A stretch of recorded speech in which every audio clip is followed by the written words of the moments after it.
Hey guys, tonight we're throwing you straight into the middle of ancient Persia, circa 500 BCE, where the sun beats down like a relentless overlord and the air is thick with spices, sweat, and something vaguely metallic. You trudge barefoot across the baked earth near Persepolis, the capital city of the Achaemenid Empire, squinting at towering columns that seem to stretch into eternity. The scent of roasted lamb mixes with incense and something less appealing, possibly human waste from an open drain nearby. Your tunic clings to your skin, and already you're wondering if this was such a good idea. Let's be real, you probably won't survive this. So, before you get comfortable, take a moment to like the video and subscribe. But only if you genuinely enjoy what I do here. Drop a comment with your location and what time it is for you right now. Now, dim the lights, maybe turn on a fan for that soft background hum, and let's ease into tonight's journey together. You step onto the stone path leading toward the city gates, flanked by guards whose bronze-tipped spears glint in the sunlight. They don't look impressed by your sandals or your confused expression. One of them mutters something to his companion in Old Persian, which sounds like a mix of guttural consonants and dramatic flair. You try to smile politely. He doesn't smile back. The first thing you notice is how loud everything is. Donkeys bray, merchants shout prices in a dozen languages, and somewhere behind you, a child wails like he's been dipped in vinegar. This isn't some quiet historical reenactment. It's chaos. And you stick out like a neon sign in a world of oil lamps. Persepolis is one of the most powerful cities in the known world, built under the rule of Darius I as a ceremonial hub. Its construction involved architects from Egypt, stonemasons from Phoenicia, and laborers from across the empire's vast territories. But despite its multicultural workforce, there's no room for slackers here. You can practically feel the weight of imperial expectations pressing down on you like a woolen blanket soaked in honey. A trader approaches you, holding up a tray of lapis lazuli amulets carved into the shape of winged bulls. For protection, he says, flashing a grin missing several teeth. You glance at the nearest column, where massive reliefs depict processions of tribute bearers bringing gifts from every corner of the empire. Ethiopians with ivory, Lydians with silver, Indians with gold dust. You wonder if any of them ever got homesick. Your stomach growls. That roasted lamb smell is getting stronger. You follow it toward a market stall, where a cook is slicing meat off a skewer and handing it to customers wrapped in flatbread. It looks delicious. It also looks like it might be goat, or possibly sheep, or something else entirely. You hesitate. Remember that crocodile dung sunscreen from earlier. Yeah, welcome to ancient Persia. Survival starts now. As you move deeper into the city, the architecture shifts from rough-hewn stone walls to polished limestone and alabaster. The grand stairways of the Epidana, Darius's legendary audience hall, are wide enough to fit hundreds of people at once, all bowing before the king. The floor is cool beneath your feet, but the atmosphere feels oddly sterile, like a museum that hasn't opened yet. You pass a scribe hunched over a clay tablet, scratching symbols into it with a stylus. His fingers are stained with ink made from soot and gum arabic. You wonder if he gets writer's cramp. There's a sudden commotion ahead. A group of men in ornate robes sweep past you, their golden belts jingling with each step. Behind them walks a eunuch carrying a parasol, shielding someone important from the sun. You catch a glimpse of embroidered sleeves and a crown peeking out from under the shade. Is that the king? Probably not. More likely a high-ranking official or a satrap from one of the provinces. Still, you instinctively duck your head, hoping nobody mistakes you for a commoner who forgot his place. A woman dressed in a long, pleated robe brushes past you, her face partially veiled. She smells faintly of cinnamon and myrrh. You watch her disappear into a side street lined with mud brick houses. There are no glass windows here, just narrow slits cut into the walls. Inside, you imagine families gathered around clay ovens, children chasing goats through courtyards, and old men telling stories about battles and gods. You find yourself drawn toward the sound of rhythmic hammering. Following it, you stumble upon a blacksmith's workshop, where a man with a sweat-slicked chest pounds molten iron into a sword blade. Sparks fly in all directions, and the heat is intense. Nearby, another worker polishes a bronze mirror, while a third stacks bundles of reeds for making baskets. Everything here seems handmade, painstakingly crafted, and surprisingly advanced. These people aren't primitive. They're efficient, organized, and deeply invested in maintaining the empire's infrastructure. But efficiency doesn't mean comfort. As you walk further, the streets narrow, and the buildings lean inward like they're whispering secrets to each other. A rat scurries across your foot. You jump back, nearly knocking over a basket of figs stacked outside a shop. The vendor scowls at you and mutters something about clumsy foreigners. You apologize, though you have no idea what language he's speaking. Historians still argue whether Persepolis was actually inhabited year-round or only used during ceremonial seasons. Some say it was more of a palace complex than a true city. Either way, the lack of permanent housing suggests that most people lived in nearby settlements and came here for specific purposes: tribute, worship, or royal audiences. You start to realize how little you know about basic survival here. There's no running water, no flushing toilets, no hand sanitizer. The sewers, if they exist, are rudimentary trenches dug alongside the roads. Disease spreads quickly in places like this. In fact, archaeologists have found traces of parasites in ancient latrine pits, confirming that intestinal worms were a common problem. You suddenly feel grateful for modern medicine. You pass a group of soldiers lounging near a shaded portico, sharpening their spears and laughing about something. One of them catches your eye and nods in greeting. You nod back, trying to appear nonchalant, but inside you're panicking. What if they ask you something? What if they realize you don't speak the language? What if they decide you're a spy? A gust of wind kicks up dust from the road, and you cough into your sleeve. Somewhere in the distance, a drum begins to beat, a slow, steady rhythm that vibrates in your chest. It's probably part of a ritual or ceremony happening at the palace. You consider following the sound, but then you remember you don't belong here. Not really. This is day one. And already you're questioning your life choices. You're still trying to process the chaos of Persepolis when someone grabs your arm. Not roughly, but with enough authority to make you freeze. It's a man in a crisp linen robe, his beard neatly trimmed and his eyes sharp like a falcon's. He speaks quickly in Old Persian, gesturing toward a nearby building with columns flaring out like palm trees frozen mid-wind. You don't understand a word, but the tone is clear. Come with me, you do. Because what else are you going to do? Fight off an ancient bureaucrat? The building turns out to be one of Darius's many administrative centers, a place where scrolls and clay tablets pile up like unread emails in a forgotten inbox. Inside, rows of scribes sit cross-legged on low benches, scratching symbols into damp clay with styluses made of reed or bone. The air smells faintly of dust, ink, and something sweet, possibly dates soaked in honey, left to ferment near the window. Welcome to the beating heart of the Achaemenid Empire's paperwork machine. This isn't just a government office, it's a full-on imperial data center. The Persians were obsessed with record-keeping, tracking everything from grain shipments to tax payments to military conscriptions. They used 3 different writing systems: Elamite, Akkadian, and Old Persian cuneiform, each suited for different regions and purposes. Imagine having to file your taxes in hieroglyphs, Cyrillic, and emoji all at once. That's daily life here. The man who dragged you in, let's call him supervisor for now, hands you a tablet covered in tiny wedge-shaped impressions. You stare at it like it's written in alien code, which, technically it is. He says something that sounds suspiciously like "fill this out," then walks away, leaving you alone with a dozen pairs of curious eyes. A scribe beside you leans over and mutters in broken Greek: name, origin, trade, reason for visit, reason for visit. He points at specific sections of the tablet. You realize this is some kind of registration form. Great. Ancient Persia has paperwork too.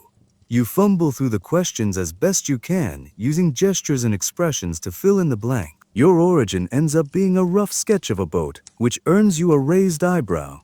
Your trade? You pantomime typing on a keyboard. The scribes look genuinely confused. One of them even laughed. Historians still argue whether these bureaucratic systems were designed to maintain control, or simply to keep track of the empire's staggering complexity. Either way, they worked. The Achaemenids ruled over 50 million people across 3 continents, stretching from Greece to India.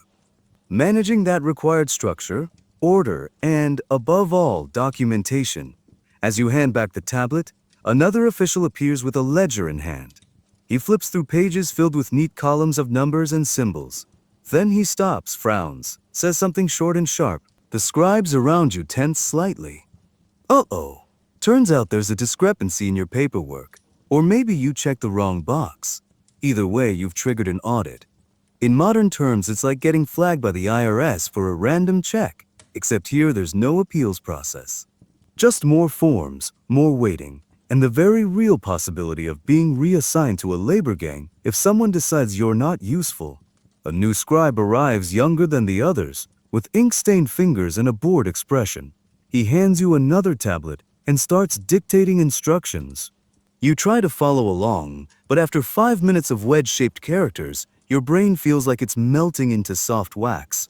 Remember that roasted lamb you wanted earlier? Yeah, still hungry. But now you're also exhausted, dehydrated, and officially trapped in a bureaucratic nightmare that makes DMV lines feel like a vacation. At least the ancient Persians had snacks.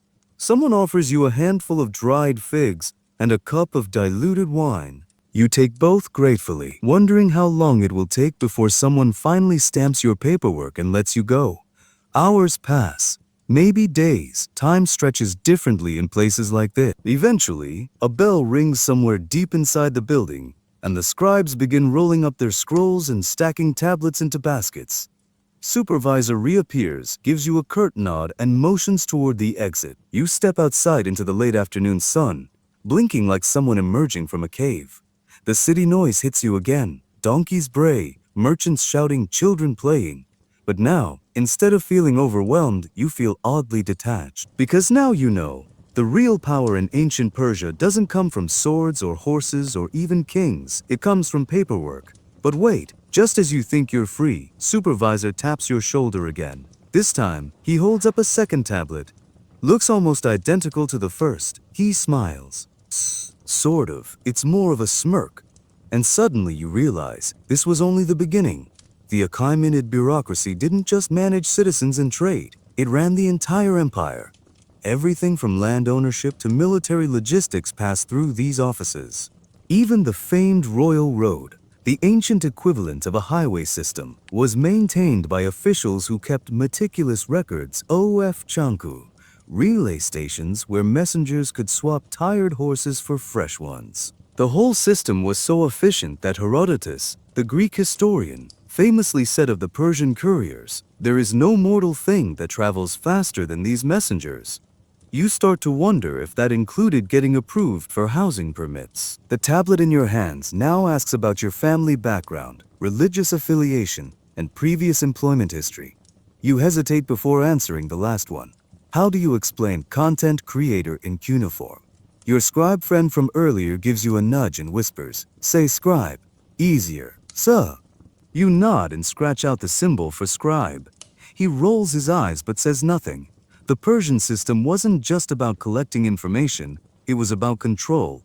Taxes were assessed based on region, resources, and productivity. Satraps, or provincial governors, were expected to deliver set amounts of silver, grain, and livestock every year. Fail to meet quotas, and you could expect a royal envoy to show up with questions and possibly a whip. And yet, for all its rigidity, the bureaucracy was surprisingly adaptable. Officials often relied on local customs and languages to govern effectively. Aramaic became the lingua franca of administration across much of the empire. Even though it wasn't native to Persia itself, the empire's leaders understood that efficiency meant flexibility. Still, none of that helps you right now. After another hour of scribbling and double-checking, you finally hand over the completed tablet. Supervisor examines it closely, then nods. For real this time. He hands you a small clay token stamped with an official seal. You assume it's your clearance badge. You stumble outside, squinting against the fading sunlight. Your head throbs from all the wedge-shaped stress, and your stomach growls louder than ever. Somewhere in the distance, a drum begins to beat again. Slow, rhythmic, hypnotic. Probably part of a temple ritual or palace ceremony. You consider following the sound. Maybe food will be involved, or at least distraction. But first, you need water. Real, clean water. Not the murky stuff served in clay cups at the office. You remember seeing a public well near the market square earlier. If you can find it, you might stand a chance at rehydrating before collapsing into a bureaucratic coma. You set off down the dusty road, token clutched tightly in your hand, already dreading whatever comes next. You've barely had time to process your bureaucratic near-death experience when someone taps you on the shoulder. Again, you turn around expecting another official with yet another tablet, but instead, it's a servant boy holding out a folded piece of linen. Embroidered in gold thread is an invitation. Well, more like a summons to attend a royal banquet at the palace tonight. Congratulations, you've been promoted from paperwork purgatory to political petri dish. The message is simple: present yourself at sunset. No RSVP required, no dress code specified. Just the promise that if you don't show up, someone will notice. And not in a "hey, we missed you" kind of way. You glance down at your sweat-stained tunic and wonder if Persepolis has dry cleaners. Probably not. Instead, you borrow a clean robe from a sympathetic scribe who mutters something about hoping you don't embarrass them all. He tosses you a belt and a pair of sandals that look suspiciously like they belong to someone much shorter. Fashion emergency aside, you're suddenly aware of what this really means. You're being pulled into the royal court. And trust me, court life in ancient Persia is less Game of Thrones and more. Well, still Game of Thrones, but without the dragons and with a lot more bowing. As the sun dips below the horizon, casting long shadows across the limestone walls, you make your way toward the palace complex. The scent of roasting meat and spiced wine drifts through the air, mingling with the ever-present dust and the occasional whiff of incense. Somewhere nearby, musicians tune their lyres and flutes, preparing for the evening's entertainment. You pass through towering gates guarded by elite immortals, Persia's most trusted soldiers, so named because their ranks were always kept full at exactly 10,000 men. They stand motionless, their bronze armor catching the last light of day like molten fire. One of them eyes your borrowed outfit skeptically but says nothing. You keep walking. Inside, the banquet hall is unlike anything you've seen before. Marble columns rise high above, carved with images of lions, bulls, and griffins locked in eternal battle. The floor is paved with smooth stone tiles, polished to a mirror-like sheen. At the far end sits a raised platform where King Darius, or one of his many representatives, will preside over the feast. Tables stretch out in neat rows, each laden with platters of roasted lamb, figs soaked in honey, flatbread, and bowls of stewed lentils. Wine flows freely from ornate jugs, poured by servants trained never to spill a drop. It looks like a dream come true until you realize everyone here is playing a game. Because in Persia, food isn't just food, it's diplomacy. Every bite is a statement, every guest is a pawn, and every toast hides an agenda. A eunuch approaches, dressed in flowing robes embroidered with golden threads. He gestures for you to follow him to a seat near the middle of the hall. Not too close to the king, but not too far either. A good position for observation or betrayal. You sit cross-legged on a cushion beside a man who introduces himself as Artaban, a satrap from Bactria. He smells faintly of cedar oil and speaks fluent Greek with a heavy accent. First time at court? He asks, raising an eyebrow as he pours himself more wine. You nod, trying not to spill your own goblet. He chuckles. Then listen carefully. Here, words are weapons, silence is strategy, and dessert? Dessert is when people start dying. Okay, maybe that was hyperbole, but only slightly. Historians still argue whether Persian banquets were truly deadly affairs, or if later writers exaggerated the dangers.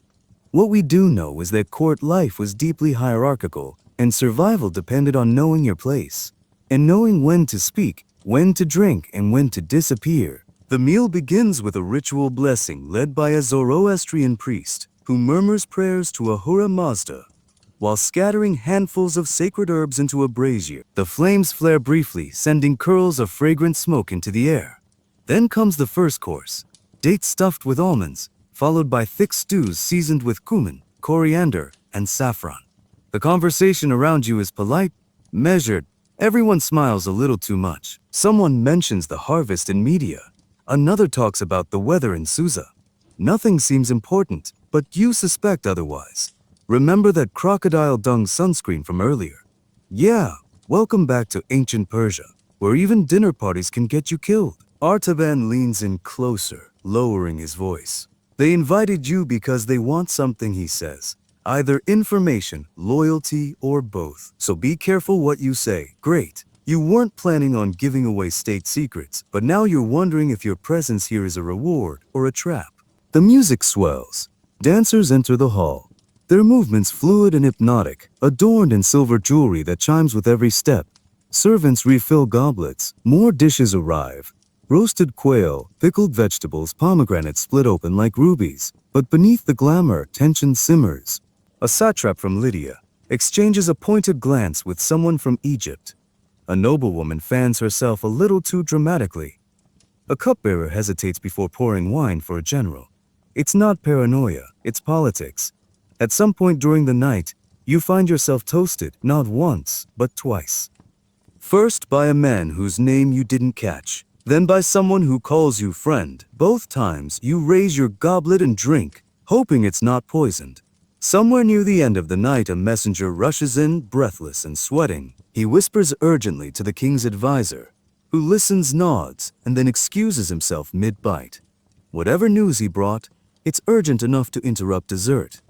Dessert, by the way, is pistachios soaked in rosewater and served on slabs of hardened honey. You eat it slowly, savoring the sweetness, trying not to think about what just happened behind closed doors. Eventually, the banquet winds down. Guests begin to leave, some wobbling slightly under the influence of too much wine. You're about to slip away unnoticed when Artaban catches your arm. Next time, he says, "Don't wear borrowed sandals, fair point." You exit into the cool night air, linking against the torchlight flickering along the palace corridors. The city beyond feels quieter now. The market stalls shuttered, the streets empty save for the occasional guard patrol. Puckered. You survived your first royal banquet, barely. And already you're dreading tomorrow's lunch. The banquet may be over, but your night isn't. As you stumble away from the palace, still reeling from the wine and whispered threats, a new invitation finds its way into your hands. This one written on parchment sealed with red wax and marked by a priest's sigil. It's not an option. You've been summoned to participate in a Zoroastrian ritual at dawn. You groan internally. Your body is already protesting yesterday's bureaucratic marathon, last night's political charades, and the suspicious number of goblets you emptied. But there's no refusing divine obligations in ancient Persia, not if you want to stay on anyone's good side. So here you are, bleary-eyed and slightly hungover, trudging toward the temple grounds just outside Persepolis, as the first hints of sunrise bleed across the sky. The air is cool, tinged with the scent of damp earth and something sharp, incense or maybe frankincense, burning in preparation for the ceremony. The temple itself is modest compared to the grandeur of the palace. No towering columns or golden friezes. Just smooth stone walls and a central fire pit where flames lick hungrily at the early morning air. Priests in flowing white robes move in quiet unison, chanting in Avestan, their voices low and rhythmic like waves against a distant shore. You're handed a plain linen robe and instructed to change. No questions, no translations, just gestures and firm nudges in the right direction. You comply, stepping out of your borrowed finery and into something far more humble. You feel oddly naked without your sandals, but apparently, entering sacred ground barefoot is non-negotiable. A priest approaches you, his face partially obscured by a cloth mask tied around his mouth. He dips his fingers into a bowl of ash and smears a streak across your forehead. "Purification," he murmurs in broken Greek. You nod, though you're not exactly sure what you're being purified from. Last night's sins, modern ignorance, either way, it's official. You're now part of the ritual. The ceremony begins with a procession. You walk alongside other initiates, young boys, foreign dignitaries, even a eunuch whose expression remains unreadable. At the head of the line, priests carry bundles of twigs and dried herbs, which they toss into the central fire one by one. Each offering is accompanied by a prayer, spoken in a language that feels older than time itself. Zoroastrianism, you remember, is one of the world's earliest monotheistic faiths, or at least henotheistic, depending on who you ask. Founded by the prophet Zoroaster or Zarathustra, it revolves around the cosmic struggle between Ahura Mazda, the wise lord, and Enmermenu, the destructive spirit. Good versus evil, light versus darkness. And somehow, you've been drafted into this spiritual war. Historians still argue whether Zoroastrian dualism influenced later religions like Christianity and Islam, particularly the concepts of heaven, hell, and final judgment. What's certain is that the religion shaped Persian culture deeply, dictating everything from daily behavior to state policy. As the fire roars higher, the priests begin reciting verses about truth, order, and purity. You try to follow along, mouthing words you don't understand, hoping nobody notices your lack of conviction. One of them catches your eye and gives you a look, part curiosity, part suspicion. You lower your gaze quickly. Then comes the weirdest part. A goat is led into the courtyard. It doesn't look thrilled. Before you can process what's happening, the animal is slaughtered with a single swift motion. A curved knife across the throat, blood spilling onto the stone floor in dark rivulets. There's no fanfare, no dramatic music. Just a few muttered prayers, and a priest catching some of the blood in a shallow bowl. You flinch involuntarily. This isn't a Disney movie. This is real life, ancient life. And suddenly, you're very aware of how little control you have over your own fate. The meat will be distributed to the poor later, you're told. Nothing goes to waste. Even death has purpose here. After the sacrifice, you're led to a small pool of water near the edge of the temple grounds. You're instructed to wash your feet and hands before proceeding further. The water is icy cold, shocking your system awake after hours of half-conscious participation. You glance around, taking in the expressions of those around you. Some seem serene, others tense. A young boy clutches his mother's hand, wide-eyed and silent. A foreign merchant looks visibly uncomfortable, shifting from foot to foot. You wonder if he's also from your time. The final stage of the ritual involves walking through a corridor lined with torches, each flame flickering in perfect rhythm with the chants echoing off the stone walls. You pass beneath a carved archway depicting two opposing figures, one radiant, one shadowed, locked in eternal combat. At the end of the passage, another priest waits with a bowl of milk and honey. He offers you a sip. You take it cautiously, the mixture thick and sweet on your tongue. Symbolic nourishment, rebirth, renewal, or maybe just breakfast. When the ritual ends, you're handed back your old clothes and dismissed with a nod. No thanks, no goodbye, just a lingering sense that you've been changed somehow, though you can't quite put your finger on how. As you step back into the waking city, the sun fully risen now, you feel oddly detached. Like you've crossed a threshold you can't uncross. You survived the bureaucracy. You navigated the banquet. Now you've been initiated into a faith that predates most modern civilizations. But as you walk past a group of laborers setting up scaffolding near the palace, one of them mutters something under his breath and spits on the ground. Superstition, disrespect, or something else entirely. You glance down at your hands, still faintly smelling of ash and incense. Remember that crocodile dung sunscreen from earlier? Yeah. Welcome to ancient Persia, where gods demand blood, priests speak in riddles, and survival means believing in things you barely understand. And honestly, you're starting to think you might be losing your mind. You barely have time to recover from the Zoroastrian ritual before someone taps you on the shoulder again. This time, it's not a servant or a priest. It's an official with a scroll tucked under one arm and the kind of stare that could curdle milk. He doesn't say much, just gestures for you to follow him toward the palace once more. Great! And if you thought last night was tense, today is going to feel like walking across a tightrope stretched over a pit of scorpions. As you step into the throne room, the sheer scale of it hits you. The ceiling soars high above, supported by columns carved with images of griffins and bulls locked in eternal struggle. Light filters through narrow windows, casting long shadows across polished stone floors. At the far end, seated on a raised dais beneath a canopy of gold-threaded fabric, is King Darius, or at least someone representing him. Because here's the thing, Persian kings didn't do casual appearances. They were surrounded by layers of officials, advisors, eunuchs, and guards who filtered out anyone unworthy of their attention. Even being in this room means you've passed some invisible threshold, or you're about to fail spectacularly. You take your place among a group of petitioners standing near the edge of the chamber. Some are local governors, others are foreign envoys dressed in robes embroidered with symbols of their homelands, Egyptian lotus patterns, Babylonian cuneiform seals, Greek laurel wreaths. Everyone stands perfectly still, waiting.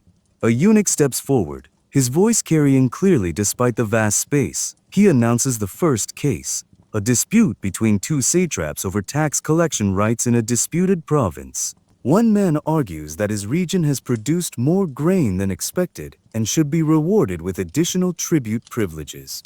The other counters that the neighboring territory has failed to meet its quota and must be penalized. It sounds boring until you realize the stakes.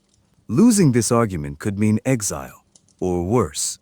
Darius, if it is truly him, listens without expression, then nods slightly. A scribe records the verdict in careful wedge-shaped script on a clay tablet. The losing satrap bows deeply and retreats without protest. You get the distinct impression that arguing with the king is not advisable. Historians still argue whether these court sessions were genuine displays of justice or carefully orchestrated performances meant to reinforce imperial authority. Either way, the message is clear. The king is the ultimate arbiter of fate. Your turn comes sooner than you expect. A guard nudges you forward. You stumble slightly but manage to catch yourself before face-planting in front of the most powerful man in the known world. You bow awkwardly, hoping it looks respectful enough. A translator steps in beside you, speaking in fluent Old Persian while gesturing toward you. This one arrived recently, he explains. No known allegiances, still under review. There's a pause. Then a question, delivered in a slow, measured tone. What skills do you bring to the empire? You freeze. What do you even say? Before you can panic too much, the translator gives you a nudge and whispers, "Say scribe." Easier. You nod and repeat the word in broken Persian, scribe. A murmur passes through the assembled officials. Not quite approval, not quite suspicion, more like curiosity. The king studies you for a moment longer, then gestures vaguely toward a side corridor. Someone else will handle your placement. You exhale quietly. That wasn't as terrifying as it could have been. But as you're led away, you glance back and notice something. The king hasn't moved. Not once. He sits perfectly still, like a statue brought to life only when necessary. Later, you'll learn that this was deliberate. Persian kings cultivated an air of mystery, rarely speaking in public and never showing emotion. It made them seem almost divine, detached from human frailty, immune to personal bias. To appear vulnerable was to invite weakness, and weakness in Persepolis got people killed. Over the next few days, you find yourself pulled into the rhythm of court life. You attend meetings where decisions are made about military campaigns, irrigation projects, and trade agreements. You watch as ambassadors from Greece and India present gifts, gold, spices, exotic animals, and listen to debates conducted in multiple languages. But behind every diplomatic exchange, there's tension. Every handshake hides a dagger. Every smile conceals a plot. Remember that crocodile dung sunscreen from earlier. Yeah. Welcome to Ancient Persia, where survival depends on knowing how to read between the lines, and sometimes literally reading between the lines, because half the documents here are written in 3 different scripts. One morning, you witness a nobleman accused of treason dragged before the court. His crime? Allegedly conspiring with a rival faction to undermine the king's authority. There's no trial, no defense, just a swift decree and a quiet exit. Later, you hear rumors that he was executed before sunset. Another day, a minor official disappears after failing to deliver his province's tax quota. No explanation, no body, just gone. It's not paranoia, it's protocol. You start to understand why everyone walks around with such rigid posture and cautious expressions. In this place, a single misstep can erase you from history. By the end of the week, you've learned 3 things. 1. Never interrupt the king. 2. Always bow lower than the person next to you. 3. If someone offers you wine during a meeting, drink slowly. And yet, despite the danger, you also see the brilliance of the system. Decisions are made swiftly, resources are distributed efficiently, laws are enforced with brutal consistency. Persia's strength lies not just in its army or its wealth, but in its ability to govern an empire spanning 3 continents with ruthless precision. Still, none of that makes you feel safer. As you leave the throne room one evening, Artaban, the satrap from Bactria, falls into step beside you. He's been watching your progress with mild amusement. You're adapting, he says, swirling the wine in his goblet. But don't get comfortable. You glance at him warily. Why not? He smiles, though there's no warmth in it. Because the moment you think you've mastered the game, someone changes the rules. You've just settled into the rhythm of court life, bowing at the right times, nodding solemnly during long-winded debates, and learning which servants will sneak you extra figs. When someone taps your shoulder again, this time, it's not a priest or an advisor, it's a soldier. He doesn't say much. Just holds out a scroll sealed with wax and stamped with the imperial insignia, a winged bull crowned like a king. You take it hesitantly, breaking the seal with trembling fingers. The message inside is short and to the point. You are hereby summoned for military service. Well, that escalated quickly. You glance up at the soldier, hoping for some kind of reassurance. He gives none. Just nods once and walks away, leaving you standing there with a piece of parchment that suddenly feels heavier than a sack of grain. So much for thinking you could avoid combat by playing scribe. The Achaemenid Empire didn't believe in volunteers. If you were able-bodied and deemed useful, you got drafted, period. There was no deferment for college, no medical exemptions unless you were missing a limb, and definitely no "I'm allergic to violence" excuse. Historians still argue whether this system was more effective than earlier forms of recruitment. But one thing is certain, it worked. The Persian army was massive, disciplined, and terrifyingly efficient. At its peak, it numbered around 50,000 elite troops known as the Immortals, so named because their ranks were always replenished to maintain exactly 10,000 men, no matter how many fell in battle. And now you're expected to join them. A few hours later, you find yourself standing in a dusty training yard outside Persepolis, surrounded by men from every corner of the empire. Egyptians with bronze-tipped spears, Greeks wielding short swords, Bactrians in thick woolen tunics, Medes with curved bows slung over their shoulders.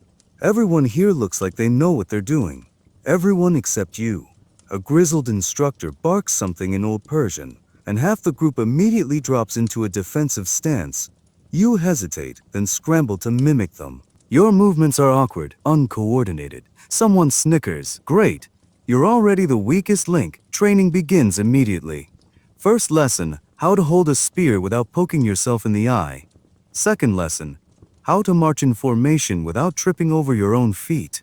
Third lesson, how to survive being yelled at by a man who probably eats nails for breakfast. You learn that Persian soldiers wore light armor, bronze scales sewn onto linen tunics, and carried wicker shields reinforced with leather. Their weapons varied depending on origin and rank, but most carried a short sword called an akine, along with a bow and quiver of arrows. Cavalry units rode horses bred for endurance, while infantrymen marched barefoot through sand and stone. It's brutal, and you're not built for it. By the end of the first day, your muscles scream in protest. Your hands are blistered from gripping the spear too tightly. Your throat is raw from shouting commands you barely understand. And yet, you keep going.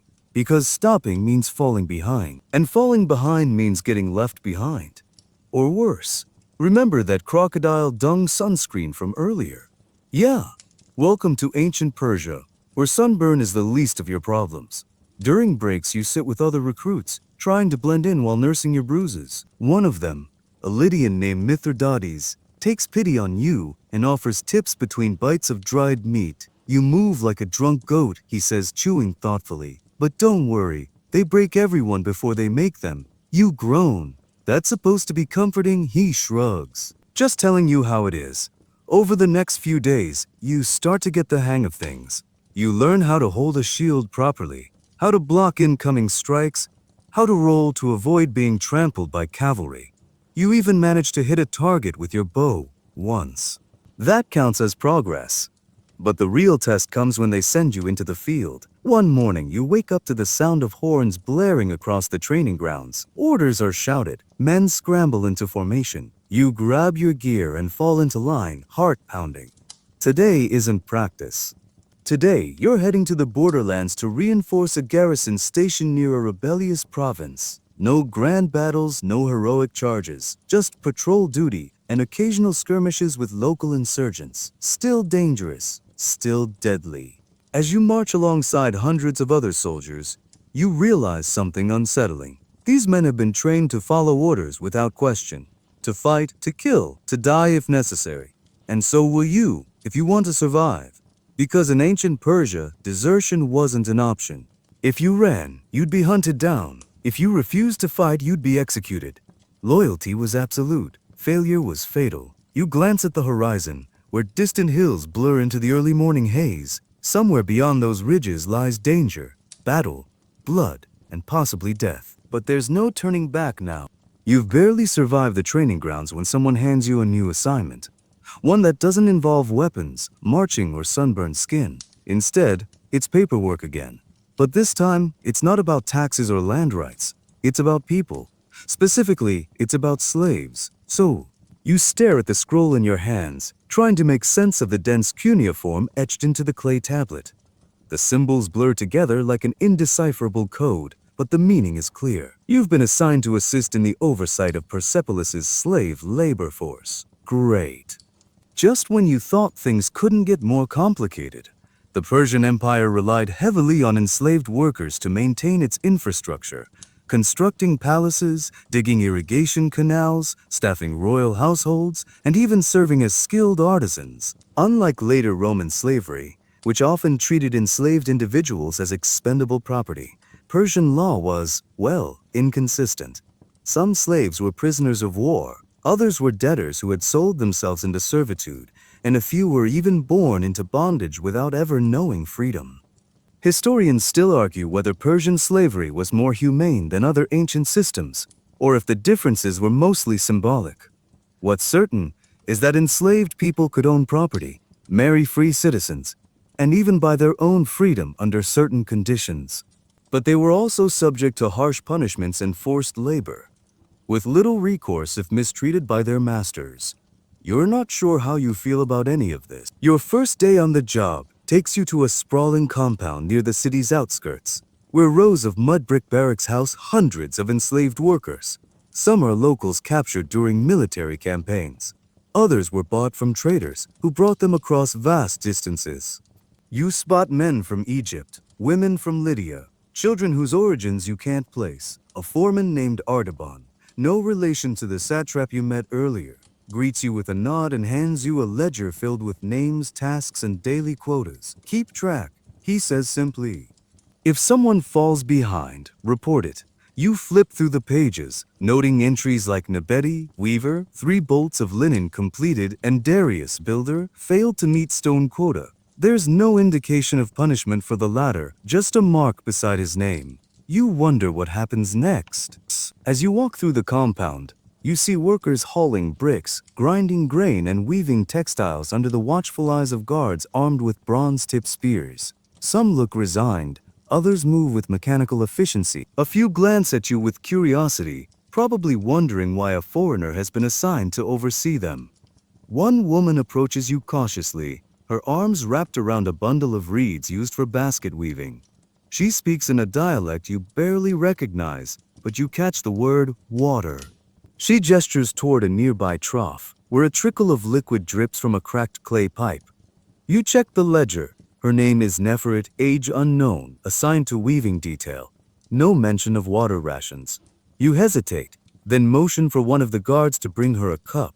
He looks surprised but complies. Neferet drinks quickly, then nods in thanks before returning to work.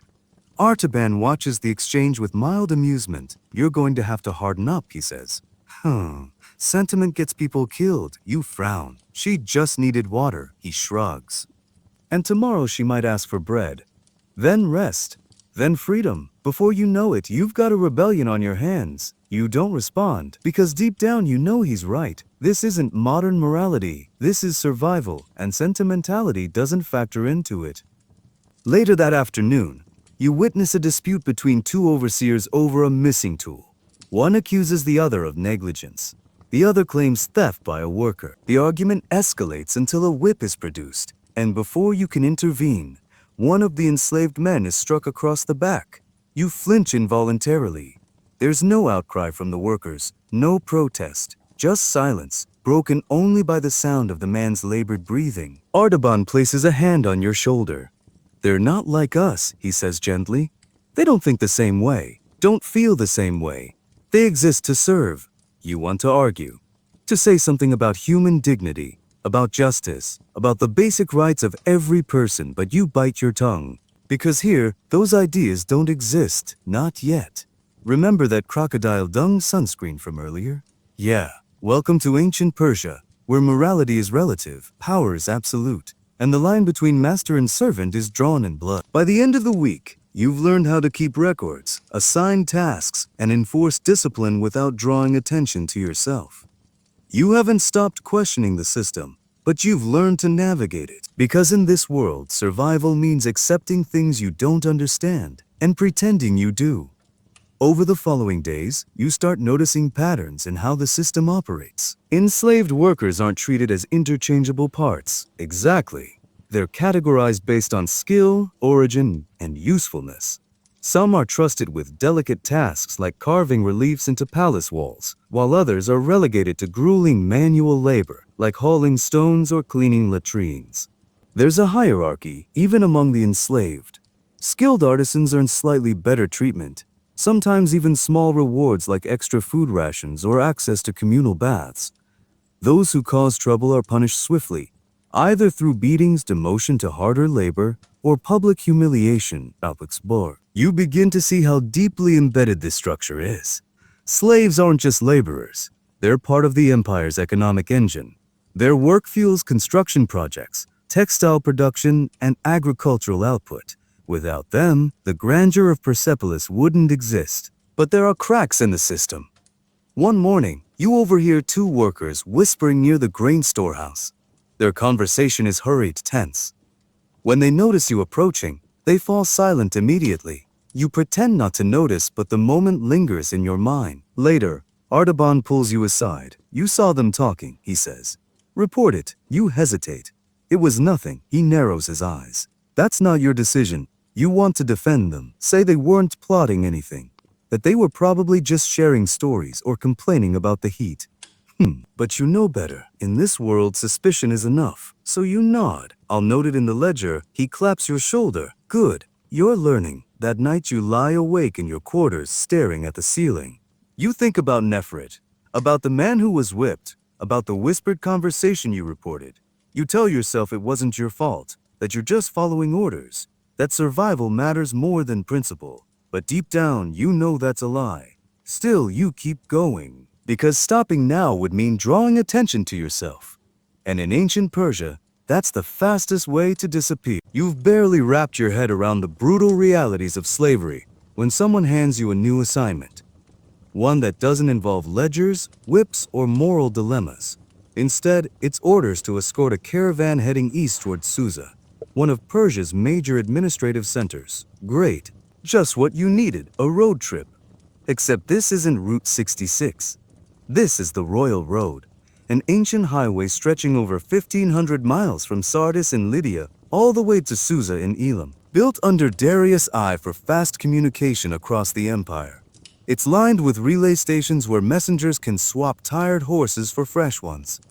Herodotus once described it as so efficient that there is no mortal thing that travels faster than these messengers.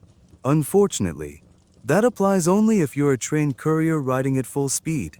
Not some clueless foreigner trudging along on foot while carrying half your body weight in supplies. You're given a donkey, old, grumpy, and clearly not impressed by your presence, and assigned to a group of traders, soldiers, and laborers who will accompany the caravan.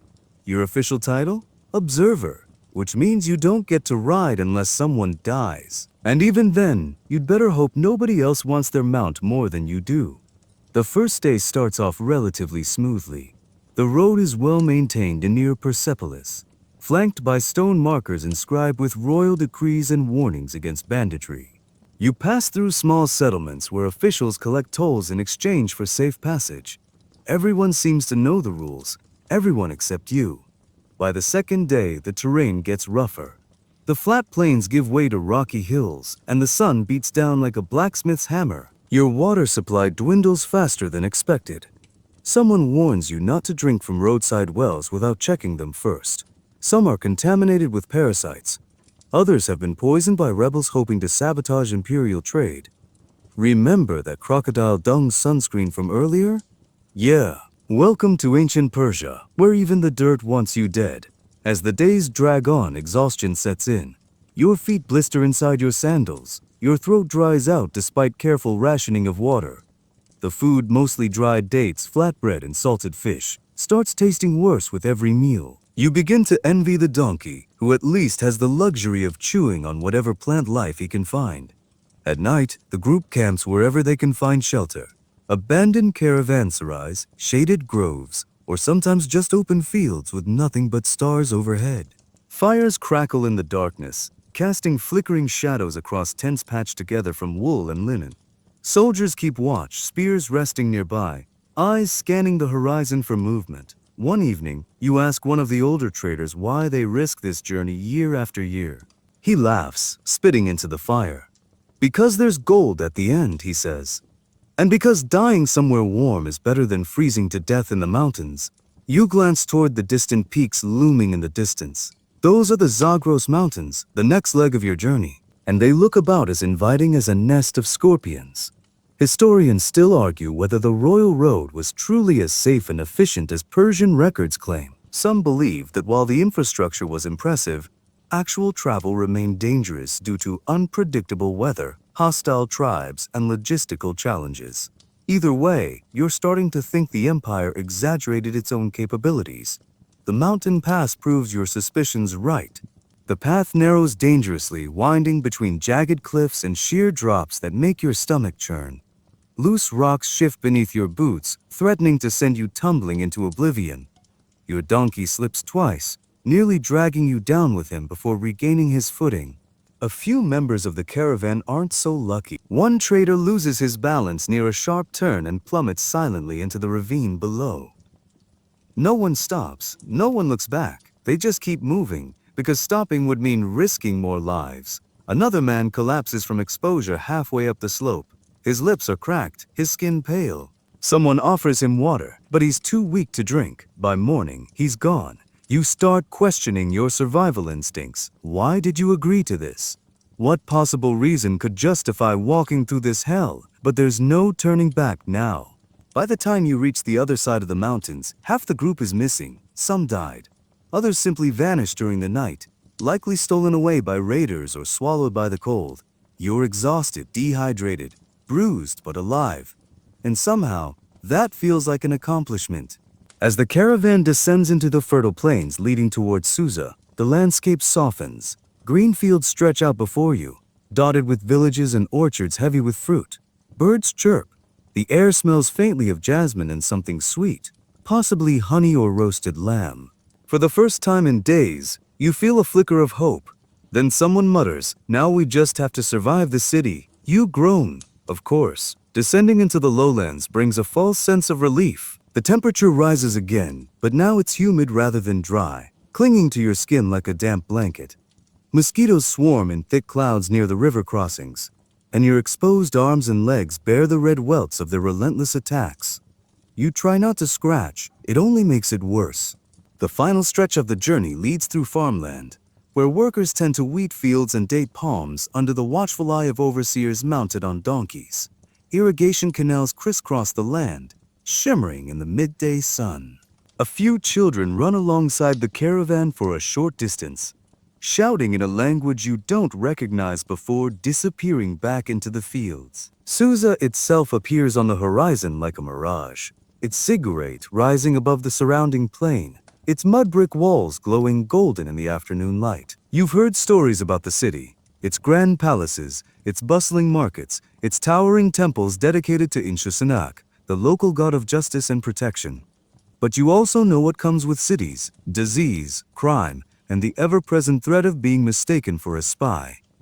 As you approach the gates, armed guards inspect each traveler, checking for weapons, contraband, or suspicious behavior. One of them eyes your tattered appearance and gestures for you to step aside. You comply, heart pounding, expecting the worst. Instead, he nods once and waves you through. Inside, the streets are crowded, chaotic, and overwhelming. Merchants shout prices in a dozen languages. Children weave between pedestrians, selling figs and pomegranates from baskets balanced on their heads.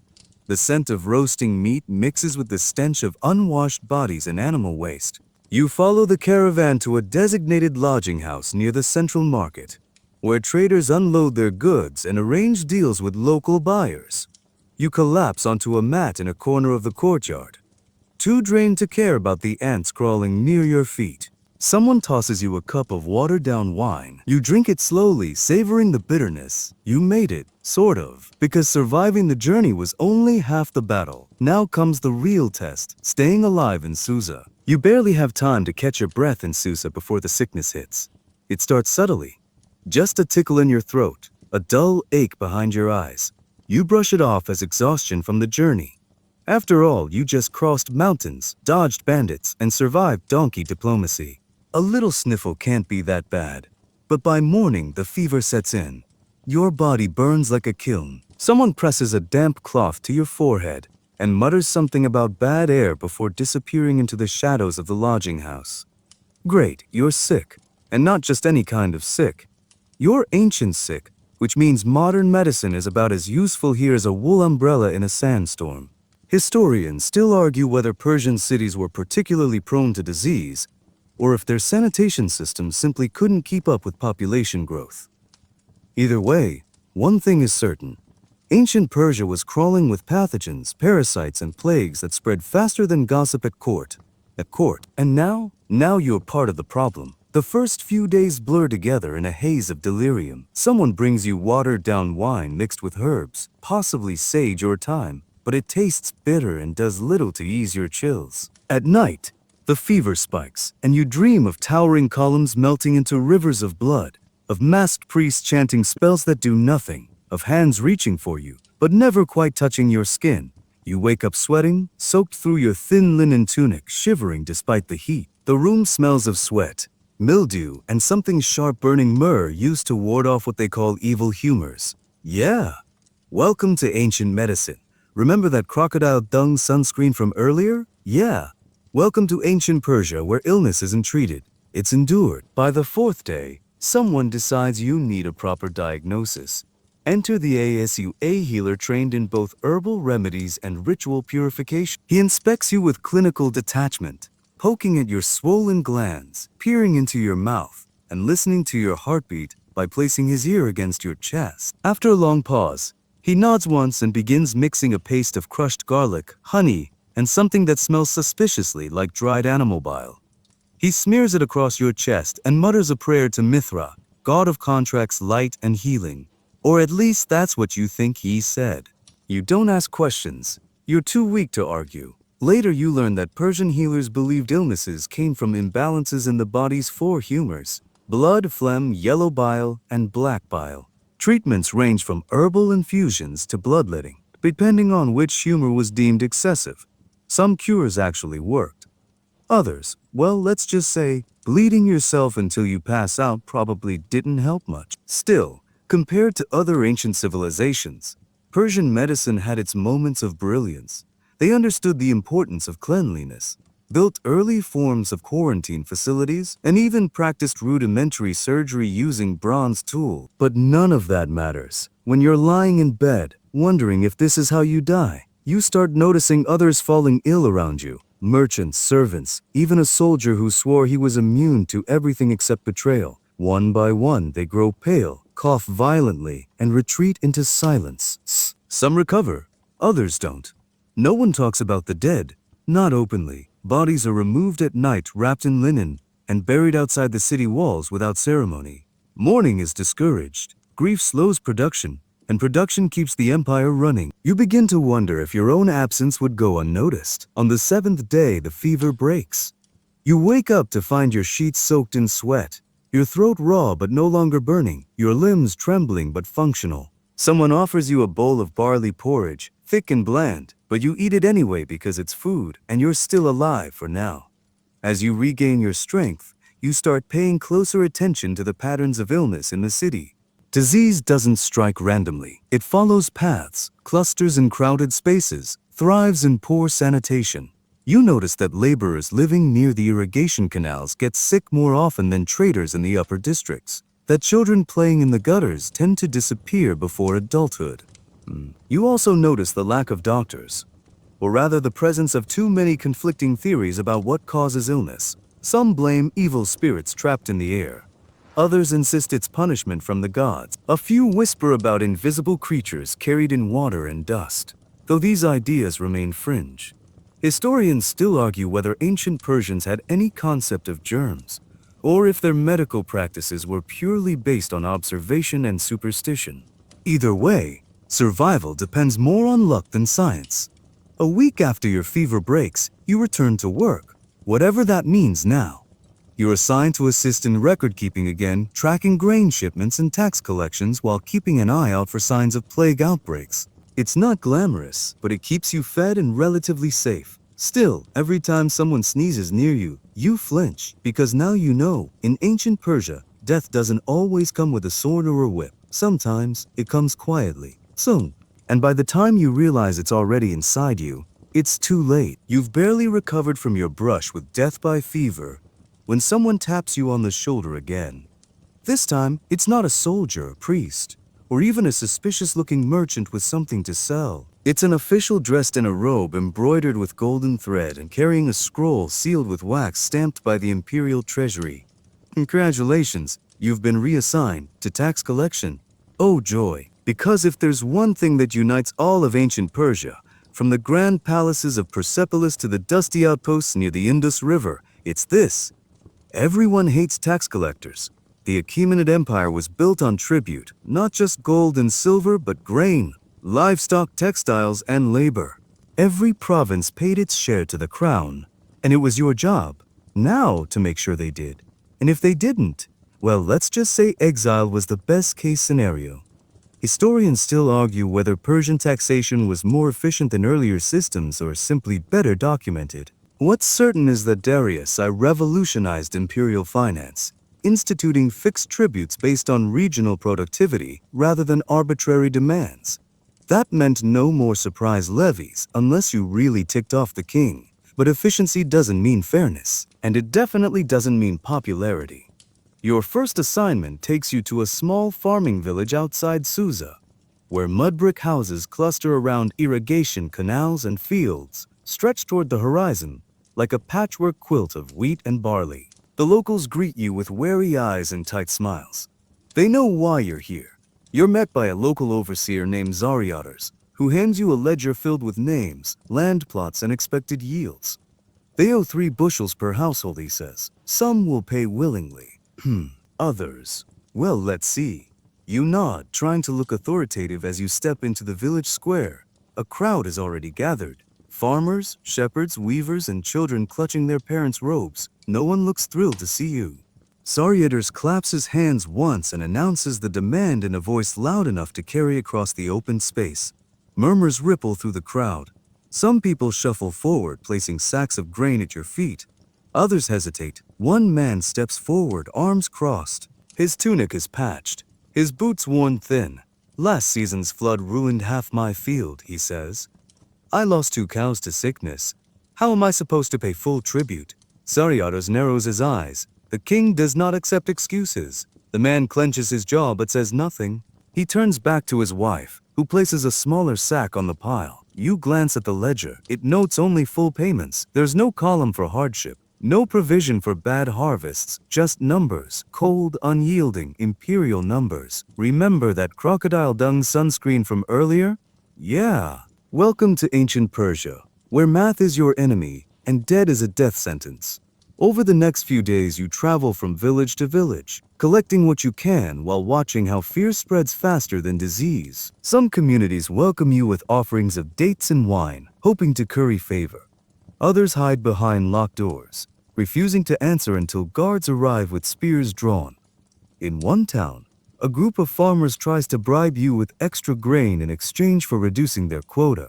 In another, a woman offers her daughter's hand in marriage to avoid paying altogether. You decline both offers, though not without some internal debate, because here's the thing, you don't actually have the authority to waive taxes. That decision belongs to the satrap, or worse, to the royal court itself. All you can do is report delinquencies and watch as officials decide who gets punished, and punishment comes swiftly. A few weeks into your assignment, you witness a debtor dragged before the local magistrate after failing to meet his quota. His crime? Allegedly hiding grain in a secret storage pit beneath his home. The evidence? A single ear of corn found tucked inside his coat pocket. He protests because now you understand. You're not just collecting taxes. You're enforcing compliance, crushing resistance, ensuring that the empire keeps running, no matter the cost. And the worst part, you're getting good at it. You learn which families are reliable, which villages tend to underreport, which officials can be bribed for leniency. You memorize the rhythm of collection cycles, the patterns of evasion, the subtle signs of deception. It's not glamorous work, but it pays better than scribble duties. And at least you're not dying of fever anymore. Still, every time someone bows to you in the street, you wonder if they're thanking you or cursing you under their breath. Because in ancient Persia, power doesn't come with a sword or a throne. Sometimes it comes with a ledger and a seal. You've just survived tax collection, where every village visit felt like a game of chicken with starvation when someone taps you on the shoulder again. You groan inwardly, bracing yourself for another life-threatening assignment. But instead, it's an older woman in a finely embroidered robe. She doesn't say much, just gestures for you to follow her toward a section of the palace complex you haven't seen before. Great! Another mystery role in ancient Persia. This time it seems you're being assigned to domestic affairs. As you walk through arched corridors, lined with carved reliefs depicting royal processions and divine figures, the atmosphere shifts. The noise of the outer courtyards fades into a hushed stillness, broken only by the soft shuffle of bare feet against polished stone. Servants move silently along the walls, eyes lowered, carrying trays of fruit, bundles of fabric, or small clay lamps filled with oil. Your guide leads you into a large chamber where women sit in clusters, weaving textiles, grinding spices, or writing on clay tablets with delicate styluses. Some wear veils, others have their hair braided with gold thread. A few glance at you curiously, but most continue their work without pause. This is the Gynaeceum, the women's quarters of the palace, and apparently you've been placed here as an observer, or maybe a scribe, or possibly a spy, or... It's not entirely clear. Historians still argue whether Persian women had more freedom than their counterparts in other ancient civilizations like Greece or Egypt. What's certain is that their roles were tightly defined by class, marital status, and proximity to power. Noble women could own property, manage estates, and even influence political decisions behind closed doors. But common women, their lives were dictated by strict expectations. Marry young, bear children, obey their husbands, and remain largely unseen in public unless accompanied by male relatives. And then there were the palace women. Some were wives of the king, others concubines, attendants, or skilled artisans employed to maintain the household. All lived under the watchful eye of eunuchs and senior matrons who ensured order, discipline, and silence. You quickly learn that this place operates like its own miniature empire, ruled by etiquette, hierarchy, and unspoken rules that no one bothers to explain until you break them. One afternoon, while copying a list of spice inventories onto a tablet, you accidentally make eye contact with one of the younger attendants. She looks away immediately, but later, you notice her absence from the chamber. No explanation, no farewell. Remember that crocodile dung sunscreen from earlier? Yeah. Welcome to ancient Persia, where looking at the wrong person can get you disappeared faster than a misplaced goblet at court. Over time, you begin to understand the subtle ways women navigate this world. They communicate through gestures, coded phrases, and shared silences. They form alliances in the shadows, exchanging favors and secrets like currency. Some wield influence through their sons, others through whispered advice passed to powerful men during private audiences. But none of it is openly acknowledged. One evening, you witness a rare moment of openness when a high-ranking lady invites you to sit beside her while she dines alone. Her name is Artant, a cousin of the queen, and she speaks fluent Greek with a sharp tongue and sharper wit. "You think we have no power," she says, slicing into a roasted pomegranate with a bronze knife. "But that's only because you don't see how things truly work." She continues, "A man may hold the throne, but it's the women who whisper in his ear at night, who remind him of debts owed, of old grudges, of alliances that must be maintained." She leans closer. "We don't need swords, we have words. And sometimes, that's more dangerous." You start to see what she means. Decisions made in these chambers ripple outward, affecting trade policies, military campaigns, and even diplomatic marriages. But all of it happens in secret, never recorded, never acknowledged. Because in ancient Persia, female influence was real, but only as long as it remained invisible. Still, not all women are so fortunate. Later, you're assigned to oversee the laborers who clean the palace baths and prepare meals for the household staff. These women are lower born, often slaves or servants with little autonomy. They work from dawn until dusk, rarely speaking above a murmur, always under supervision. One of them, a girl named Nisaya, catches your attention. She's quiet, barely in her teens, with dark eyes that seem too old for her face. One day, after she trips while carrying a tray of figs, a guard strikes her across the back with the flat of his hand.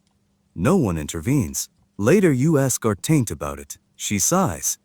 Not all women share the same fate, she says. Some are born to rule, others to serve. That is the way of the world. You want to argue, to say something about fairness, about justice, about the right to choose one's own path. But you know better. Here, those ideas don't exist. Not yet, because in ancient Persia, survival depends on knowing your place and staying in. And for women, that place is often hidden, silent and carefully controlled.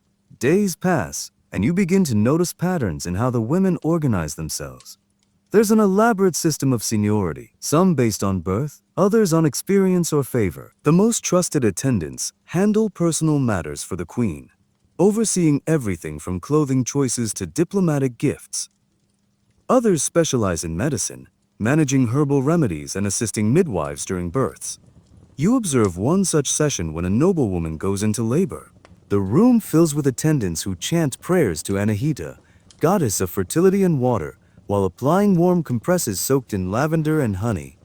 The mother screams only once before biting down on a cloth to muffle herself. When the child is finally born, a boy, the women erupt in hushed celebration, wrapping the baby in linen dyed with saffron. Artaint watches it all with a smirk. Another prince, she mutters. More competition for the throne. You blink. They'll fight over power. She nods. Of course. What do you think happens when you give 10 sons the same inheritance? Bloodshed. It hits you then. This isn't just a household. It's a breeding ground for future rulers, each vying for dominance under the watchful eyes of mothers who know that a single mistake could mean exile, or worse. Later that evening, you sit with Artaint again, watching torchlight flicker against the painted walls. She hands you a cup of diluted wine and studies you thoughtfully. You're different, she says. You ask questions. You listen. You shrug. I guess I'm just trying to understand. She smiles faintly. Then understand this. If you ever find yourself trapped in a world ruled by men, look for the women behind the curtains. That's where the real power hides. You take a sip of wine, letting her words settle in your mind. Because now you know. In ancient Persia, history isn't written by kings alone. Sometimes it's whispered between silk-draped walls, spoken in hushed voices beneath tapestries woven with gold. And sometimes it's remembered only by the ones who survived it. You've just begun to wrap your head around the quiet power of palace women when someone taps you on the shoulder again. This time, it's not a noblewoman or an advisor. It's a guard. He doesn't say a word, just gestures for you to follow him toward the central courtyard. Great. Another summons. And judging by the way he keeps his hand near his sword hilt, this isn't going to be a friendly chat over wine and figs. You're led through the palace complex to a large open space where a crowd has already gathered. At the center stands a wooden platform with a raised stone block. Nearby, officials sit in a semicircle beneath a shaded canopy, watching silently as a man is dragged forward by two soldiers. His wrists are bound, his face is bruised.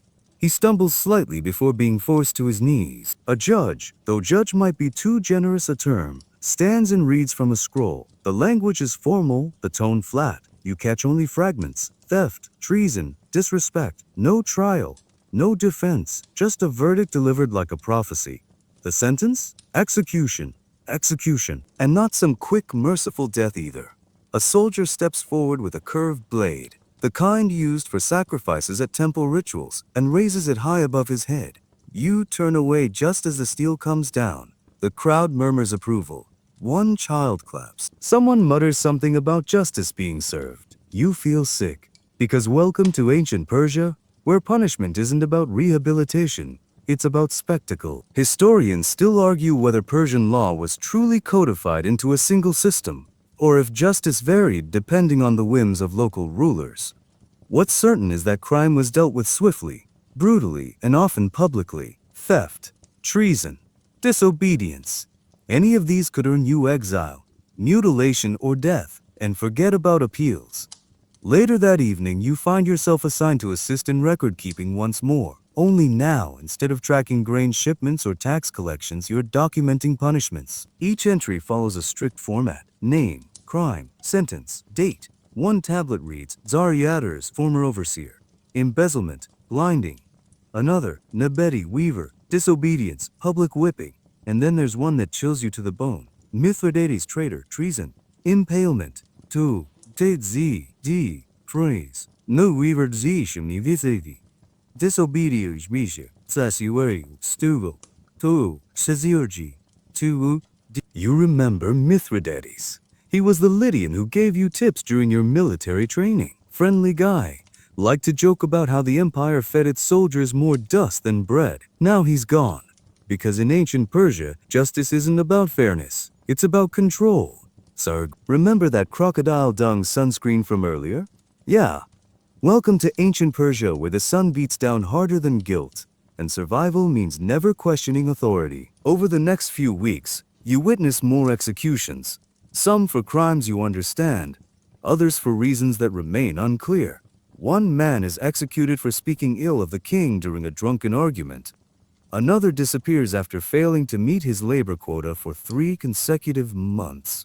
Punishments vary based on class and proximity to power.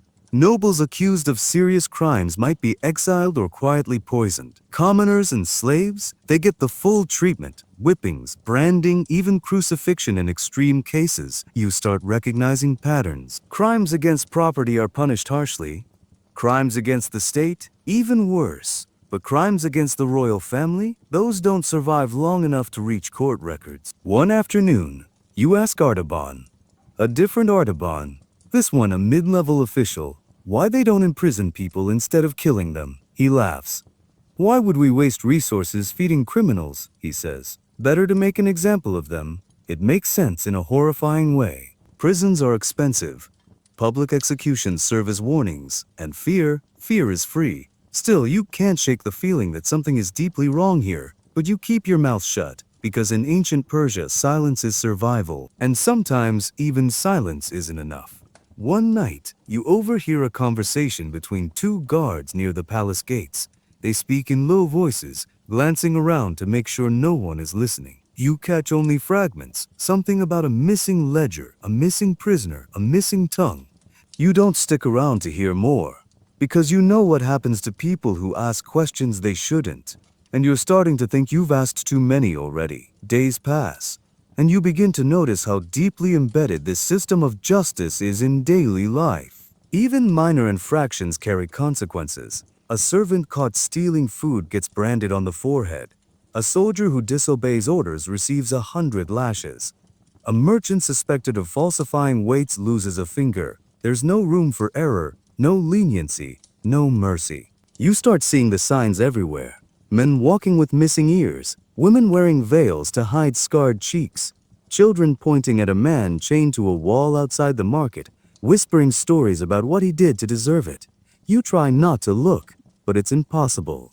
Because in ancient Persia, justice isn't hidden away in dark dungeons or behind prison walls. It's displayed openly, like art in a gallery meant to be seen and remembered. You also start noticing the psychological impact of living under such a regime. People move carefully, speak cautiously, avoid eye contact unless necessary. Suspicion spreads faster than disease. Accusations fly like arrows in the dark. One morning you wake up to find a new name added to the punishment ledger. Nefrit Weaver, conspiracy, enslavement. Your stomach drops. You remember Nefrit. She was the woman who asked for water back when you first worked in the slave compound. She looked tired, yes, weary even, but dangerous, no. Yet here she is condemned without explanation. You want to ask questions, to demand answers, to do something. But all you can do is stare at the tablet until someone nudges you back to work. Because in ancient Persia, the worst thing you can be is curious. And right now, You're far too curious for your own good. As you finish copying the entry, another guard walks past and glances at the tablet. He nods approvingly. Good, he says. She won't cause trouble anymore. You nod back, forcing your expression into something neutral, but inside, you're screaming, because now you understand. In ancient Persia, justice isn't blind. It's wide awake, watching everything. And if you're not careful, you've barely wrapped your head around the brutality of Persian justice when someone taps you on the shoulder again. This time, it's not a guard or an official, it's a priest. Not Zoroastrian this time, but one of the local cult leaders from Susa, dressed in robes embroidered with symbols you don't recognize. He doesn't say much, just gestures for you to follow him toward a temple complex near the city's edge. You hesitate, because by now, you know what this means. Another assignment, another test, another chance to get yourself killed if you ask the wrong question. But you go anyway. Because in ancient Persia, refusing a divine invitation is worse than accepting a mortal threat. As you walk through the streets of Susa, you notice how seamlessly different faiths coexist, or at least appear to. There are temples dedicated to Ahura Mazda, shrines to Marduk imported from Babylon, altars for Anahita, and even quiet spaces set aside for foreign gods brought in by traders from Egypt and Greece. It's not exactly modern pluralism, but compared to other empires of the time, the Achaemenids seem almost progressive. Historians still argue whether Persian religious tolerance was genuine policy or just strategic convenience. What's certain is that Darius and his successors allowed conquered peoples to worship their own gods, speak their own languages, and maintain their own customs, as long as they paid tribute and stayed loyal to the empire. It sounds peaceful, almost enlightened, until you step inside the temple. The air is thick with incense, heavy with the scent of burning myrrh and something sharper, burnt flesh. You glance toward the altar, where a low fire crackles beneath a bronze brazier. Nearby, a group of worshippers kneel, whispering prayers in a language that sounds like a mix of Aramaic and something older, something primal. The priest leads you toward a side chamber lined with statues carved from black stone. Some depict human figures with animal heads. Others show monstrous shapes locked in eternal battle. One statue catches your eye, an image of a winged woman holding a serpent in each hand, her face frozen in a serene expression. Anahita, the priest murmurs, goddess of water, fertility, and war. You nod, trying to look respectful. But deep down, you're wondering why a goddess associated with life also looks like she could tear your soul apart without blinking. Remember that crocodile dung sunscreen from earlier?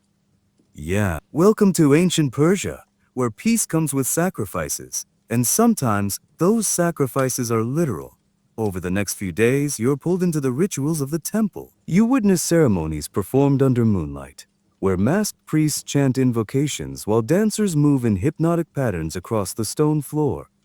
You see offerings placed at altars, fruits, wine, coins, and occasionally something more disturbing. One evening, you watch as a young boy is led forward by his father. He's trembling, eyes wide with fear. The priest places a hand on his forehead, muttering words you can't understand. Then, with a swift motion, he slices a shallow cut into the boy's palm and lets the blood drip onto a bowl filled with grain. A purification rite, or so you're told. Later, you ask Artaban, the satrap from Bactria, what kind of god requires blood to be appeased? He shrugs. All gods do, he says. Some just hide it better. That night, you dream of altars stained red, of voices chanting in languages that don't exist, of hands reaching out from the dark, asking for something you can't give. When you wake up, you feel like you haven't slept at all. Because here's the thing about Persian religious tolerance, it only goes so far. Sure, the empire allows people to worship their own gods. Sure, it respects local traditions and avoids outright persecution. But there's a line, one drawn in ash and bone. And if you cross it, you won't live to regret it. And crossing that line isn't always about belief. Sometimes it's about power. One morning, you overhear whispers about a group of foreign priests who refused to honor the king's authority. They were accused of sedition, of spreading dangerous ideas that undermined imperial unity. Within days, they vanished. No trial, no explanation, just gone. You start noticing how carefully the priests navigate their relationships with the royal court. They offer blessings to the king, perform ceremonies in his name, and publicly align themselves with state-approved doctrine, even if their private practices differ wildly. Because in ancient Persia, survival depends on loyalty, and loyalty must be demonstrated repeatedly in ways that leave no room for doubt. Still, not all religions are treated equally. Zoroastrianism holds a privileged place in the empire, especially among the ruling elite. Its emphasis on truth, order, and cosmic balance aligns neatly with imperial ideology. But other faiths, they're tolerated only as long as they don't challenge the status quo, and some are barely tolerated at all. You hear rumors about secret sects practicing forbidden rites in the mountains, rituals involving fire, blood, and strange visions induced by hallucinogenic herbs. You hear stories of priests who claim to communicate with spirits, of oracles who predict the fall of kings. Most of these groups are quietly suppressed, their temples destroyed, their followers executed or enslaved, because in ancient Persia, the gods may be many, but power belongs to one, and that power does not tolerate competition. As you return to your usual duties, you find yourself looking at the world differently. Every prayer feels like a negotiation. Every offering seems like a bribe. Every blessing carries the weight of unspoken threats. Because now you understand, religious tolerance in ancient Persia isn't about freedom. It's about control. And if you ever forget that, well, let's just say the gods aren't the only ones who demand sacrifice. You've just survived the temple rituals, where gods demand blood and priests speak in riddles when someone taps you on the shoulder again. This time, it's a eunuch dressed in robes so fine they shimmer like water under torchlight. He doesn't say a word, just gestures for you to follow him deeper into the palace complex. Great. Another summons, and judging by the way he walks, head high, shoulders back, eyes never lingering too long on any one person, this is important. You follow him through corridors lined with reliefs of tribute bearers, their arms outstretched with gifts from across the empire. Gold from Lydia, ivory from Ethiopia, spices from India. You wonder if any of them ever had to endure this much bureaucracy just to stay alive. Eventually, you arrive at a small chamber tucked behind the main throne room. The air inside is thick with incense, heavy with myrrh and something sharper, burning cedarwood. A dozen men sit around a low table, sipping wine and speaking in hushed tones. They're not soldiers or priests, but officials, advisors, envoys, maybe even spies. At the head of the table sits Artaban, not the satrap from Bactria, not the mid-level official, but the Artaban, the royal advisor whose name carries weight in every court discussion. His reputation precedes him, a man who rose from obscurity to become one of Darius's most trusted confidants. Some say he speaks 6 languages fluently. Others claim he once convinced an entire province to raise taxes willingly. He looks up as you enter and gives you a slow, calculating smile. "Ah," he says. "The foreigner." Everyone turns to look at you. "Remember that crocodile dung sunscreen from earlier? Yeah. Welcome to ancient Persia, where survival isn't about strength or skill. It's about knowing who to impress." Artaban waves toward an empty cushion beside him. "Sit," he says. "We have much to discuss." You lower yourself onto the mat, trying not to spill the goblet of wine someone hands you. The conversation continues as if nothing has changed, but now every word feels like a test. Every pause a trap. Every joke a double meaning. Historians still argue whether Persian courtiers were truly as cunning as later Greek accounts suggest, or if those records exaggerated the complexity of imperial politics. Either way, one thing is certain. Survival in the Achaemenid court depended heavily on social intelligence, knowing how to flatter without sounding insincere, how to listen without appearing nosy, how to disappear when necessary and reappear exactly when needed. And right now, you're doing none of those things well. Someone mentions a recent diplomatic dispute involving Babylonian traders accused of smuggling contraband. Another talks about grain shortages in Media. A third brings up rumors of unrest near the Indus frontier. All the while, Artaban watches you carefully, waiting to see if you'll make a mistake. You don't. Instead, you do what you've learned to do best. You listen, you nod at the right moments. You sip your wine slowly. You let others speak first, watching how they shift their tone depending on whom they address. Because in ancient Persia, power isn't always held by kings. Sometimes it belongs to those who whisper in their ears. After what feels like hours, Artaban finally turns to you. Tell me, he says, swirling his wine thoughtfully. What do you think of our empire? It's a dangerous question. Too much praise could mark you as a sycophant. Too little could brand you as disloyal. You choose your words carefully. It's vast, you say. Efficient, impressive, Artaban chuckles. Safe answers. Good. But tell me something real. You hesitate. Then, cautiously, I think it survives because people know how to survive it. Yum. He studies you for a long moment, then nods approvingly. A wise answer, he says. And true. The others murmur in agreement. You exhale quietly. That was close. But the night isn't over yet. As the conversation shifts toward more personal topics, family alliances, land disputes, secret marriages, you realize something unsettling. These men aren't just discussing politics. They're evaluating each other, testing loyalties, weighing risks, and now they're evaluating you further. Over the next few weeks, you find yourself drawn further into this web of influence. You attend private dinners where deals are made over roasted lamb and honeyed dates. You witness whispered negotiations beneath the flickering light of oil lamps. You learn which officials can be bribed with gifts, which ones respond better to threats, and which ones only trust those who remain silent during arguments. You start recognizing patterns. Flattery must be subtle, never excessive. Praise must be selective, never indiscriminate. And above all, loyalty must be demonstrated through action, not just words. Because in ancient Persia, promises mean nothing unless backed by results. One evening, you overhear a conversation between two senior advisors debating the fate of a minor satrap accused of corruption. One argues for execution, the other suggests exile. Artaban listens patiently, then delivers his verdict in a voice so calm it sends chills down your spine. He will be reassigned, he says, to a place where failure cannot be hidden. Translation: he's being set up to fail. So good. Later, you ask Artaban why he didn't simply eliminate the man. He smiles faintly. Killing solves nothing, he says.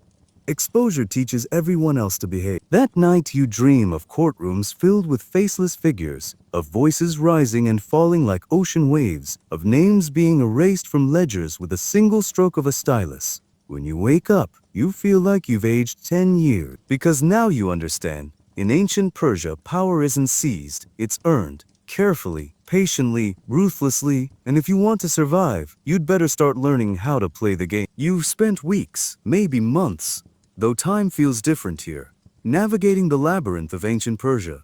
You've survived bureaucracy, banquets, military drills, disease, and more executions than you care to count. You've learned how to bow just low enough, how to speak just softly enough, and when to disappear entirely into the background like dust settling on an unused tablet. But now, as you stand in the palace courtyard beneath the midday sun, watching the shadows stretch long across the stone floor, you realize something chilling. Survival isn't the same as belonging, because no matter how many lessons you've learned, no matter how many rules you've memorized, you're still an outsider. And in ancient Persia, outsiders don't last long unless they prove their worth. Artaban finds you before you can disappear into the crowd. He doesn't look surprised to see you hesitating near the edge of the gathering. He simply nods once and gestures for you to follow him. You do. Because at this point, refusing Artaban is worse than walking into a lion's den blindfolded. He leads you through corridors lined with carved reliefs depicting processions of tribute bearers, each one bringing gifts from the farthest reaches of the empire. You pass under archways where eunuchs whisper secrets behind silk-draped walls. You walk past scribes scratching records into clay tablets, their fingers stained with ink made from soot and gum Arabic. Finally, he stops outside a chamber you've never seen before. The door is unmarked, but the guards stationed outside make it clear that whatever happens inside is not for public knowledge. Inside, the room is dimly lit by oil lamps. A single table sits in the center, surrounded by cushions worn smooth from years of use. Scrolls are stacked neatly along one wall. A brazier smolders quietly in the corner, filling the air with the scent of burning cedarwood. Artaban gestures toward a cushion. Sit. You obey. For a long moment, he says nothing, just watches you, his expression unreadable. Then he speaks. You've lasted longer than most, he says. That means something. You blink. That wasn't what you expected. He continues, most foreigners die within days, some from ignorance, some from arrogance, others from failing to understand that Persia does not change for anyone, not even kings. You stay silent, because anything you say now could be your last. Artaban leans forward slightly. So tell me, what have you learned? You hesitate. Then begin. You talk about the first day in Persepolis, the heat, the smells, the overwhelming chaos. You describe the bureaucracy that nearly swallowed you whole. The royal banquet where every sip of wine felt like a calculated risk. The Zoroastrian rituals that left you questioning everything you thought you knew about faith. You mention the slaves whose names were recorded but never spoken. The tax collectors who wielded ledgers like weapons. The women who ruled from the shadows while men took credit for their victories. You describe the justice system that punished swiftly and brutally. The religious tolerance that hid darker truths. The courtiers who played games with lives instead of dice. And finally, you admit the truth. I don't belong here. Artaban studies you for a long moment. Then unexpectedly he smiles. No, he says. You don't. You exhale slowly. That was not the answer you expected. But he adds, you've adapted, and adaptation is survival. He reaches into the folds of his robe and pulls out a small clay token, stamped with a royal seal. He places it on the table between you. This grants you passage, he says. Out of Persepolis, out of Susa, wherever you wish to go, your heart pounds. This is it, your way out. But then he adds almost casually, or it grants you continued protection. Should you choose to stay, you stare at the token. At the weight of the decision suddenly resting in your hand. 'Cause now you understand. There is no middle ground in ancient Persia. You either commit fully to the customs, the politics, the dangers, or you leave before they erase you from history. Historians still argue whether foreign advisors ever truly integrated into the Persian court, or if they were always kept at arm's length, useful only until they became liabilities. Either way, one thing is certain. Those who stayed too long often disappeared without a trace. And yet, part of you wants to stay, because despite everything, despite the fear, the brutality, the constant danger, you've come to understand this world, not just its rules, but its rhythm, its language, its power. You know how to survive here, maybe even thrive, but at what cost? You glance around the room one last time, the scrolls, the brazier, the silence pressing in like a held breath. Then you reach out and take the token. Artaban nods once. Somewhere nearby, a drum begins to beat again, a slow, steady rhythm that vibrates in your chest. It's time.